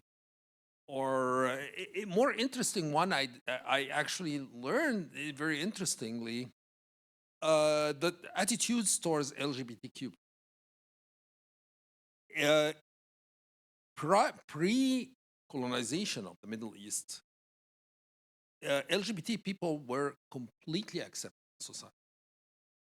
What made, in fact, I found out that part of the justifications of the British invasion of several countries, Egypt is one of them, was to make sure to curb this acceptance of gays and lesbians.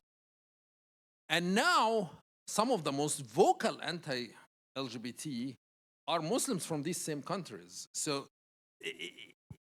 how do you untangle this? It's very hard. It's not a matter of, I don't know how to untangle this. It's really hard.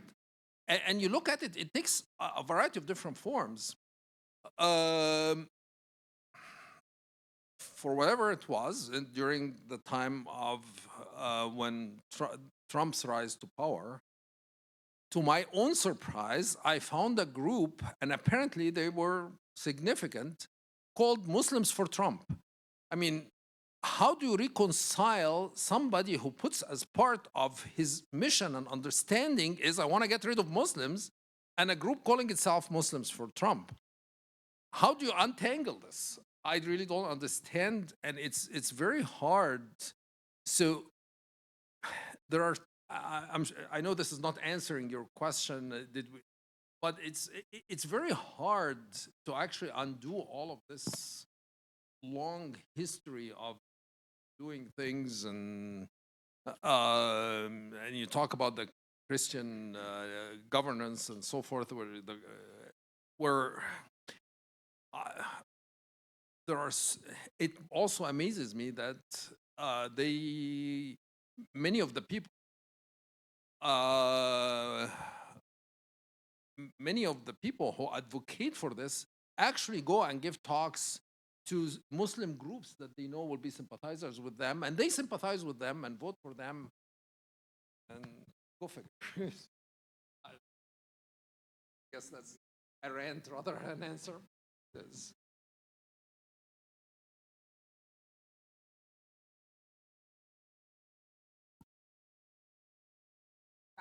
Because it's so hard, the questions you asked. I mean, I appreciate them so much because they are so big. They feel like wicked problems to solve, right? I had an answer for how to stop Christian nationalism, right? But I think one of the most important things is that for Christians to denounce Christian nationalism. I think it's our responsibility. I think it's our responsibility to put our bodies in places, right, where they need to be to counter that. And I think we have to tell a better story about what it means to be a diverse nation and how that strengthens us, how that enriches our lives, right? We have to ask ourselves, what is so convincing to some people about Christian nationalism? What's at the, I try to stay curious, which is so hard about something so hateful, right? But I try to get at what's underneath it. Like, what is the fear? What is it that we want? So I guess I would just say denouncing is extremely important. And to your question about publicly repenting for the Crusades, I think it's very important to do that. It's definitely something that I have done with students for a really long time. And my church, which is the ELCA, like, Concordia is a college of that church, we actually do have a social statement that's on Christian-Muslim dialogue, and in which we actually do publicly repent for the Crusades. And I think that's really powerful. We also have one, I think it needs to be named in this space, most of all. We also, our national church has repudiated the doctrine of discovery, right? Which was this horrific teaching that primarily by the Catholic Church, but the Protestants bought it as well, right? That any land in which conquistadors come and if the people aren't Christian, right, then the land is being discovered and you have an obligation to convert the people. So this has destroyed native cultures in this country and across the entire world. And so the ELCA we have a lot of work to do, but right now a lot of the national conversation is about public repentance for the boarding schools, which took away indigenous children from their families and, punished them, abused them, punished them for speaking their own language. I mean, it's horrific, right? And that is not a long time ago, like the Crusades, right? That's now. Like that's, I have friends who are indigenous, and that's their parents who were survivors of boarding schools.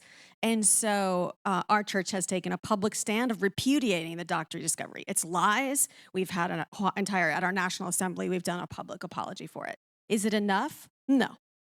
But it's a sign that we're going to continue that work, and that is important to us. I don't have an answer for any of that you asked. I mean, I think you're absolutely right that we need to address the current lingering effects of the Crusades and even more so the colonization of Arab countries by the West, and it's just chaos, and it's chaos that was caused by white European people. So I think we've got.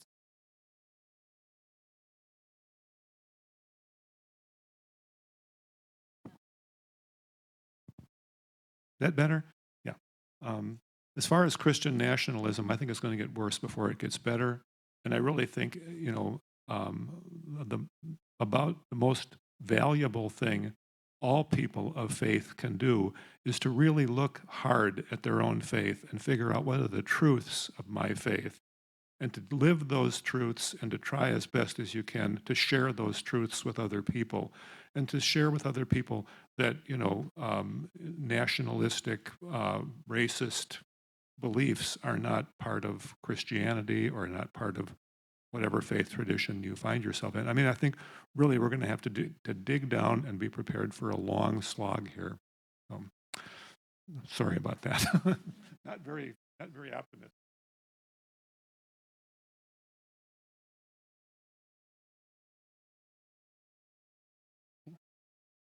Pastor?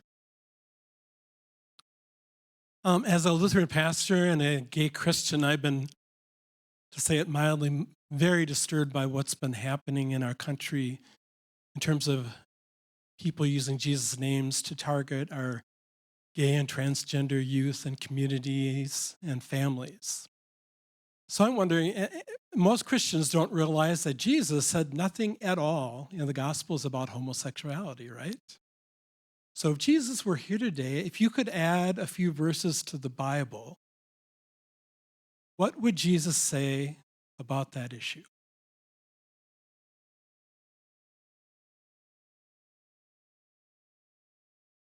Sounds like a question for the two Christians on our run.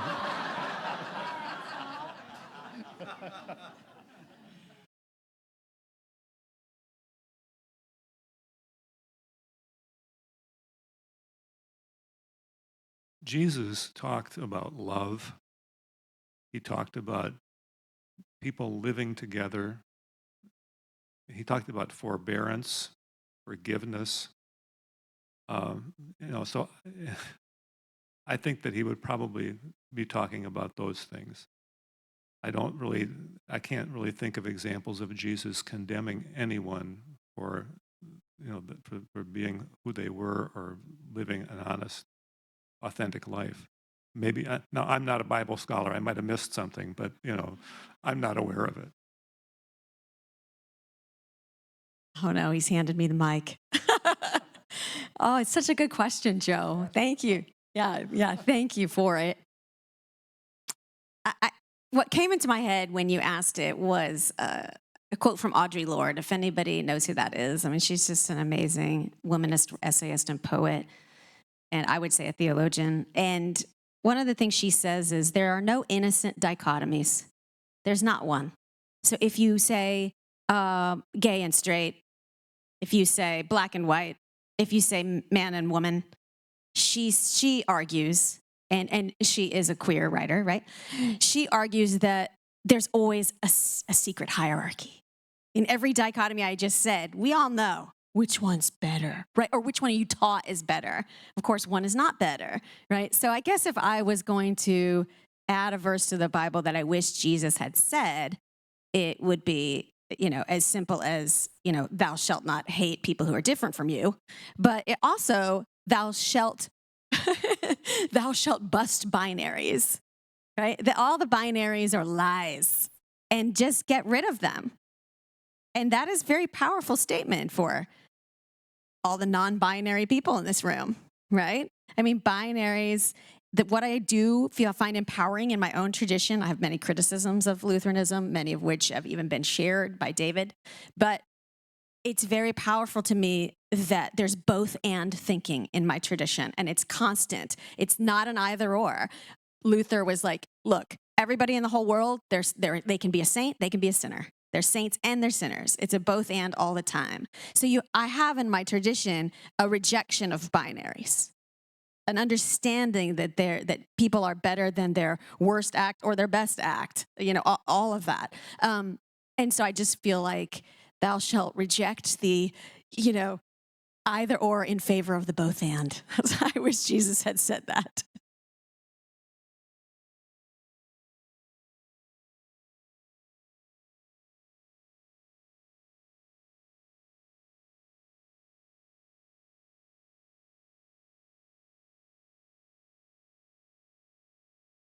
As a former student, I don't think I can quite call you Jacqueline. I think I still have to say Dr. Bussey. So this question's Jacqueline's a little fine. bit for you, but it is for everyone. I loved what you said about Jesus, about how he wasn't afraid to offend people.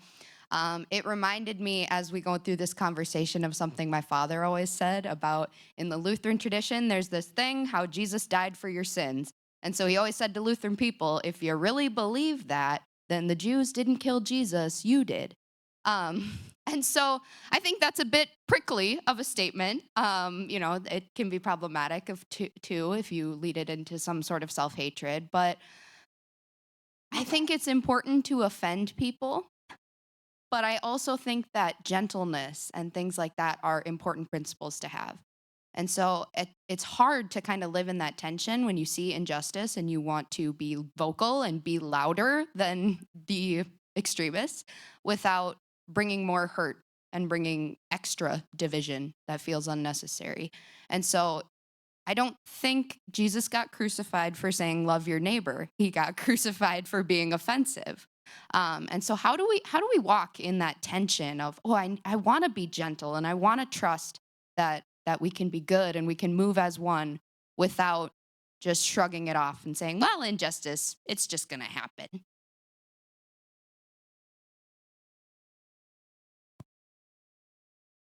You're looking at me because you're my former student, and I'm so happy you're here today. It's awesome to see you.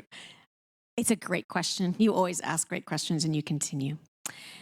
I guess my first thought is just, I don't know if you ever remember this, but sometimes I would ask my students, like, think of a time that you learned something. Think of a time that your mind was changed. And then ask yourself, how was it changed? Was it that someone yelled at you, told you that you were a complete idiot on Twitter? Does that change your mind? What changes your mind? How do you learn something new from someone else? And I think we know the answer. It isn't. You're right. I mean, it's not vitriol. It's not. There's a gentleness. There's a care about that person that is needed. And that is so hard when that person is denying your humanity or the humanity of someone you love, right? I mean, I just don't have an easy answer, but I do think that when someone is denying someone's humanity, the person whose humanity is being denied, it's not their job to step in and have to say, hey, I'm a human. It's my job. Like, if I'm a privileged person in that situation and my humanity is not being denied, I need to step in and take that risk, right? But I do think we have to always remember, how has my mind ever been changed? How have I learned something? And we have to then employ how it was. And I can remember asking my students here, how did you ever learn something? And every time, and I would never say where we were going. I'm just like, tell me a time you learned something. And they would always have a beautiful story about how their mom sat down with them and taught them how to tie their shoes and make that little rabbit hair face thing, whatever, with the rabbit ears. You know what I mean? It's that. It's someone getting down on their feet, getting down on their knees and caring for you. And this is how we learn. So sometimes somebody's driving me crazy with what they're saying, and I'm like, I am going to persist. I am going to persist in loving them. I'm just going to try.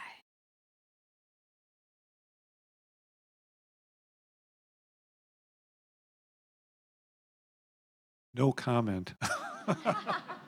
I really don't have an answer for you. I mean, how do you walk that fine line between being offensive and being kind? Or first of all, I think everything is circumstantial. Everything depends on context. But I also think that in general, the default position is love, kindness, caring, compassion. And if sometimes maybe you have to speak up, but I think you have to be very cautious before you go beyond the kindness paradigm.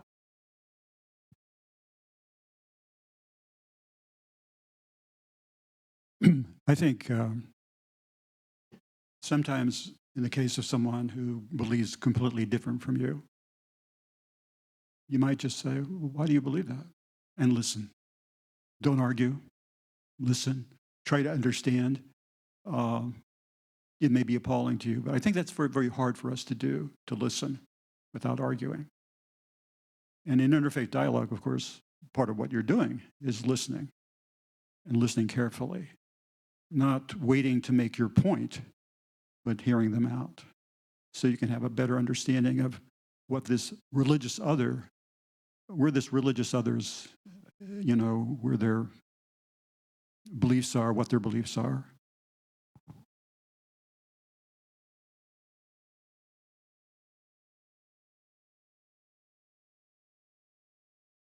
I really appreciated that question. I was struggling with the question about the Christian nationalists because I happen to serve in the North Dakota legislature. And I've struggled with, sympathy is better than clapping. Sympathy is much better.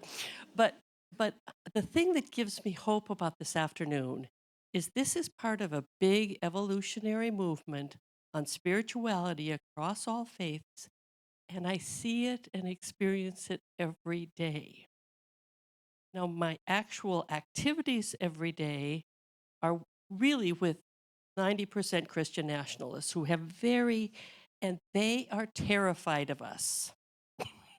They are afraid of what is happening in this room. This dialogue frightens people because it's outside our bounds. And I have had to struggle with learning to understand that when I talk about, particularly faith, we have a lot of faith discussions in the legislature, that they are afraid of us.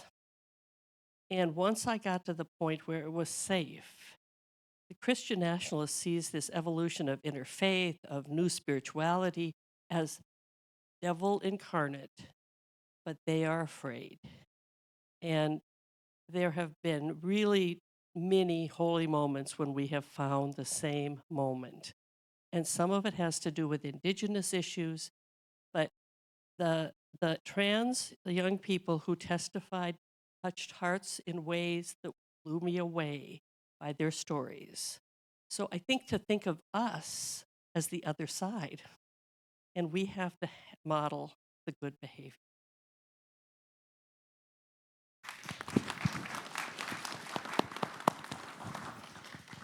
That is so beautiful. Thank you. I just want to call our attention to the fact that we have 5 more minutes, and I saw at least 2 more hands up. I saw Bud with his hand up back there. And then I saw over here, there's a woman who has her hand up with a rose-colored sweater on.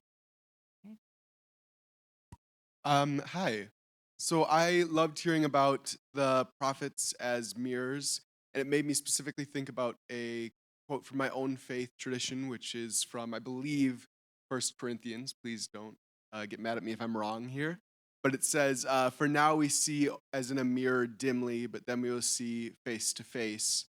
And it made me think about the idea of prophets as not human, not God, but as mirrors, and wondering, are they born that way, or did they polish their own mirrors until they got to this point?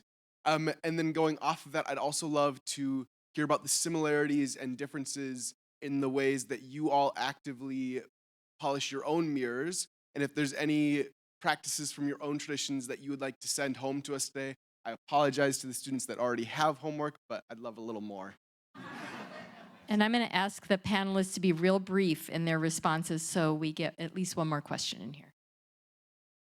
Baha'is believe that they are born that way. They're special beings from the moment of their creation. And like every other faith, I think Baha'is also believe that our job as individuals is to try to, perfect our characters as much as possible. But we realize that we're people, not messengers. And so we are gentle with ourselves when we're not perfect. Hi, Bud. So good to see you. Hi. I think the way I polish my own mirror is every day saying to myself, you know what? I could be wrong. I could be wrong.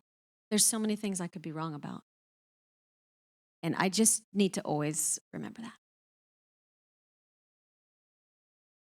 As a Muslim, I really think I couldn't have said it any better than what Rick said a minute ago.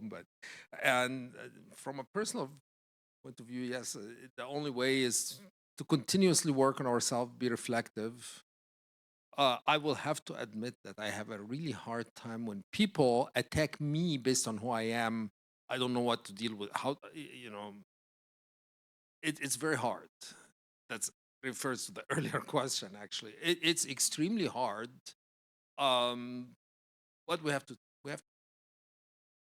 I want to make sure we get in. I'm going to defer to, you've been very patient in waiting. So if you would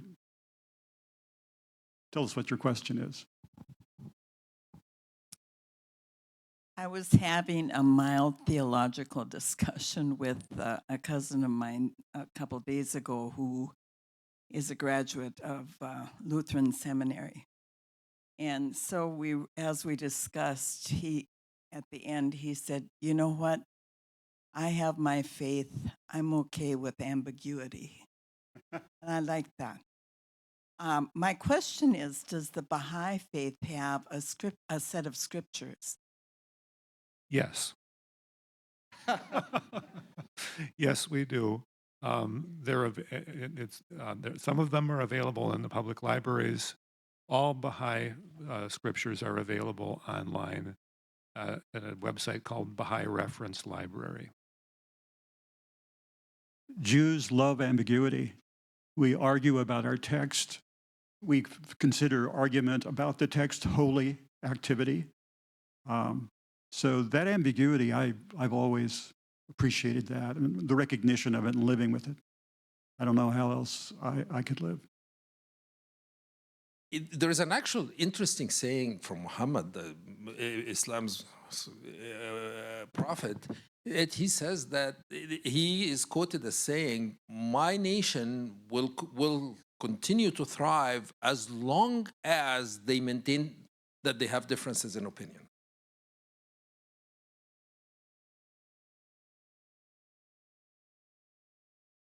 Jacqueline, did you have something you wanted to say? I love that your friend said that about ambiguity. And I just would have to close by saying if we don't see ambiguity and we don't embrace it, are we awake? We're not awake. Like, the world is filled with pain and it's also filled with joy. The world is filled with horror and it's also filled with hope. I mean, this is the definition of ambiguity, right? And I feel like we can fight it or we can live it. So I appreciate your friend's comment. Yeah, and I'll just close with where I started by saying religions don't have agency, people do. And religion itself, that means, is ambiguous. Faith is ambiguous. And it has so much to do with what's in our hearts and what we do with that. And I'd really want to thank the organizers for today and the panelists. Let's give them a hand.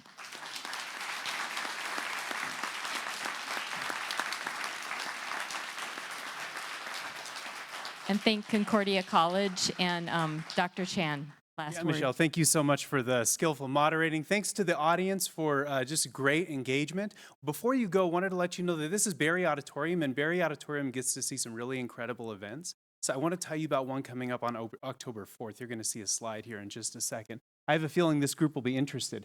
This is Dr. Ben Danielson, and he's a doctor at Washington State, or I'm sorry, a professor at Washington State, UW. I'm sorry, I'm getting Washington colleges mixed up. And he's going to join us on October 4th here from 12 to 1 to talk about where we're at on the health equity journey. He's been involved in pediatric care for a very long time, and Dr. Gwen Hallis from our Sanford Highmark School of Health Professions will be helping me to moderate that conversation. So it should be really interesting. The cards that were placed on your seats contain a QR code that will take you to the page where you can register for the event. So thanks, everyone. Have a great day, and thanks to our panelists.